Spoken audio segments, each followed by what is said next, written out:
Carcassonne is a 2 to 5 player tile placement board game from 2000 by designer Klaus-Jürgen Riede. I'm Ryan from Knights Around the Table. Let's find the fun. Fun.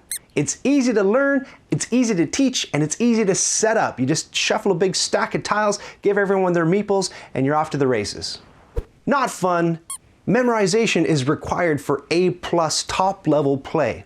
Now this is a flaw of any tile placement game. You take Scrabble, you take dominoes. I mean, at least Scrabble has a little key on the side that tells you which tiles are in the deck at which frequency. With Carcassonne, you don't have a key to show you what's in the stack. So you could be waiting for a really particular piece, like, I don't know, a 3-walled city that has a road going in just at a corner, and maybe that tile doesn't exist in the stack. And maybe you don't know that because you've only played the game once or twice or 25 times, and that's not enough to have memorized every single tile in the entire stack. I mean, I remember playing with people where I told them, oh, I'm just waiting for this specific piece that has a road that goes in this way, and they said, no, it's not really in the deck, you're going to be waiting a long time.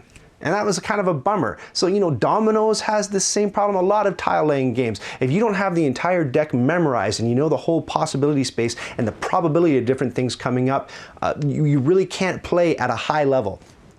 I don't like memorizing things. I don't have a very good memory to begin with, so that's really not my bag. Fun. Seating orientation doesn't matter. I get kind of bummed out by board games where you have new players and only one person actually gets to see everything upright because that's how the board is oriented. Now I know not all board games can be this way, but at least with Carcassonne, anybody can sit anywhere around the table and nobody has sort of an advantage or disadvantage having to read upside down because there's no writing to read. Not fun. Lack of control. The thing that all of my favorite modern board games have in common is that they give you a big decision space. You've got a lot of options of things to do and things to think about, and Carcassonne doesn't really have that. All you're doing is pulling a tile off the top of the stack and sticking it on the table. Sometimes that benefits you, sometimes it doesn't, often it doesn't. There's just no good place to put that tile where you can really figure out a good scoring opportunity for it. So there's not a lot that you can really think about.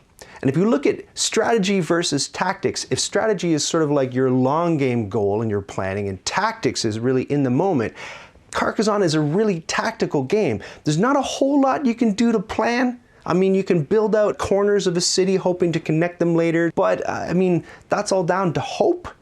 It's a very tactical game in that your decision comes right at the moment when you pull that tile off the stack, and the tile that you pull determines entirely what you can do. I think perhaps a good gameplay innovation with Carcassonne would be to add a rule where you pull 3 tiles off the top of the stack and pick one and maybe sink the other 2 to the bottom. And then that would overcome a memorization problem that the game has, because then all players would sort of get a sense of which tiles are available in that stack and which tiles may be coming up so that they can gear their scoring opportunities towards what's, you know, filtering through that stack. Fun. Scoring is secret and ever-changing. I'd go so far as to call it maybe swingy. I don't really enjoy board games where you can have one person with a runaway score and you have no sense that you could ever catch up to them. You look at the things they're able to do in the game and you think, there's no way I'm closing that 30-point gap. With Carcassonne, there's always a chance that you might be able to lay that tile to connect maybe a couple of cities together and integrate yourself into a better scoring position. You always hold out hope that maybe you can catch up to the score leader. Also, you don't even know the score unless you do a mental math survey of what's going on in the game. So it's kind of nice that way. Not fun, the expansions.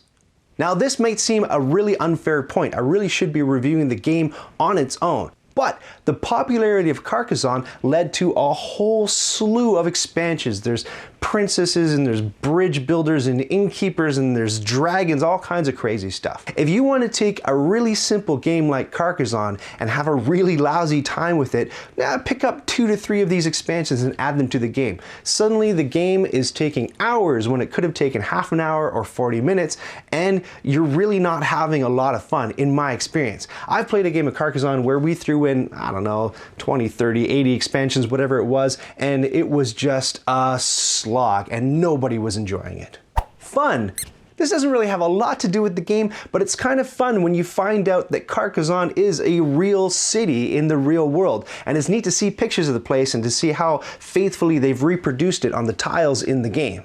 And if you want to go for super nerdy fun, you'll go to Carcassonne and you'll bring your copy of Carcassonne and play it there, which a bunch of enterprising geeks have done. Not fun, king-making. King-making is a term in board games that means one player can make a decision that doesn't benefit or hurt them, it actually benefits or disadvantages another player, to the point where that player can either, by their actions, make somebody else lose, or more importantly, make somebody else the winner and not affect their own game at all. And that's really unfair for the people involved, both the person who's artificially made the winner and the person who artificially loses because of this person's decisions. So Carcassonne potentially has king-making in spades. You pull that tile off the top and maybe it doesn't benefit you. Oftentimes it doesn't. You can just lay it down in such a way that maybe even inadvertently you give the score leader an amazing opportunity to score. This is why I don't play Scrabble with more than one person. So Scrabble is also a tile-laying game, and it suffers some of the same problems that most tile-laying games I've played suffer. So I could be playing Scrabble across the table from you, and we could be very good competitors. And we could be, neck and neck with scores, and we're really tightly controlling the board, and everything's going well. And then this dingus to my left opens up a triple word score for you and enables you to pull down all kinds of points. I never would have given you that scoring opportunity because I'm a good player. But this guy's brand new to the game, or he didn't realize, or he's a bad player. And I think it's really unfortunate when a game is structured such that one player can really boob it up and affect somebody else's game, and they really had nothing to do with it. So let's find the fun in Carcassonne, where fun is represented by Dr. Pepper, and not fun is represented by Pepper. Why couldn't you go to school and get a degree like your brother? Carcassonne is not fun. Before the flood of angry letters and emails, let me explain. Carcassonne was once fun, and it might not seem fair to compare it to other things now, but that was the deal. I consider it one of the holy trinity of gateway games when I was getting into modern board gaming, along with the Settlers of Catan and Ticket to Ride. And at the time, the only thing I had to compare against were things like Parker Brothers drivel, like Monopoly and Sorry, and games that didn't involve a whole lot of choice and decision and enjoyability. So at that time in 2000, or when I picked it up, probably 2003, Carcassonne was a relative blast. But relative is the key word. Now, the cool thing about games is that they keep evolving and designers keep coming up with more and more fun ways to entertain people at the game table. If you look at Carcassonne compared to things that are coming out now, I look at my collection and Carcassonne is probably the 100th game on my list that I would play if I go to reach for something.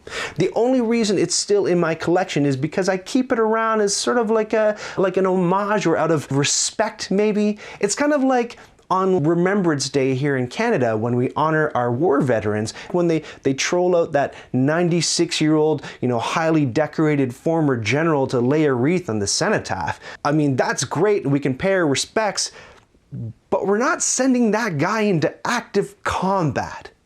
So, for the reasons I explained, tile laying, I think, is just not my bag at all. There are a number of other tile laying games that I've played that I really haven't enjoyed, and it goes back to that Scrabble reason I mentioned. It's to the point now that when a game comes out and I think, oh, that looks interesting, I'll actually go to Board Game Geek and they list the different game mechanics involved in the game. And if tile laying is one of them, I'm no longer interested in the game. It's just not a mechanic that I find enjoyable or interesting. So, my opinion, Carcassonne, once fun, no longer fun. Fight me in the comments.